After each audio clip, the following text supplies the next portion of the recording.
Is Pete Toll, aka PT Sports 84, back with another video for NBA 2K24. Today is November the 7th, 2023. We have a new official roster update. In this update, as you can see on the screen, Gui Santos was added to the Golden State Warriors. Also, as you can see, he does have a official face scan with tattoos, official in the game. You can see him there. I'm going to go ahead and show him off here so you can see. Very good render of him. He was added to the Warriors. He's going to be on a 3-year deal. Looks like they kind of use him as their project coming out of the G League. He's played in the G League last year and this year. Was in the 2022 draft in the second round. So I think they're going to try to get him some development minutes, probably most of the year in the G League, but maybe get some spot minutes here and there throughout the season just to get him some development minutes. Also in the update, we have the Clippers making a couple moves. They add Xavier Moon, who was already in the game, to a two-way contract, and then they flipped Joshua Primo to a standard contract. Primo is now off of his NBA suspension, so he actually will be able to get into games if need be. What I find interesting is now you have Primo, you have Brandon Boston that's still injured, but eventually he'll come back. You have Jordan Miller also to play on the wing. Terrence Mann is still hurt as well, so they got a lot of depth on the wing now, especially with James Harden coming in. So it'll be interesting to see what happens there. Going to just check for some injuries to some players. Jamal Murray, we know he's going to be out with an extended injury. The hamstring is strained, so those usually can take a couple weeks to get right. So we'll see what happens with it. And then, of course, the devastating news for the Trailblazers and pretty much a lot of NBA teams that needed a center. Robert Williams III, unfortunately, had another knee injury. Looks like he's going to miss some months. They're still trying to find course of action or best course of action for his injury. So we'll see what happens there. So I don't know. We'll see. Jamal Murray is the one that concerns me because of the hamstring. But they do have guys like Julian Strother who have been phenomenal stepping in. I would bet we're going to eventually see Jalen Pickett play a role just because I really like his game, both sides of the ball. Reggie Jackson, he has moments where he can get hot and he has moments where he is ice cold. So we'll see what happens as far as the rotation. And then Colin Gillespie has gotten some minutes as well, but he's still really trying to get right from last year, get in, familiar with the system and things like that in real game action because he's coming off of a major injury, missing all of last season. So we'll see.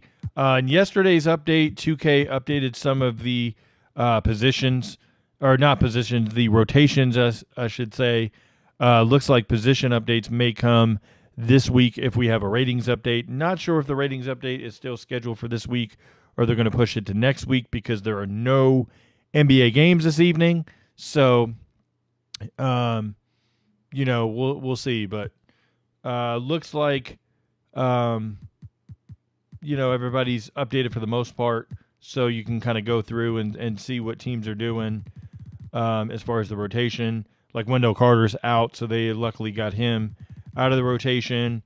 They got to figure out what they're going to do with Markelle Fultz because he's missed some games, as well as Gary Harris because he's missed some games. But on the injury logs for ESPN and CBS Sports, they don't really have a designated time frame. It just says day to day, and we know 2K is not going to put them on the injured list if they're day to day because obviously if they don't have an update for a day or two, those players are not available online. Then you get complaints. What I will say, 2K, I wish they did a better job at is guys like Taylor Hendricks, they're not even playing. Bryce Sensabaugh is not playing either. You got to get them out of the rotation. You got to move guys that are playing. Chris Dunn,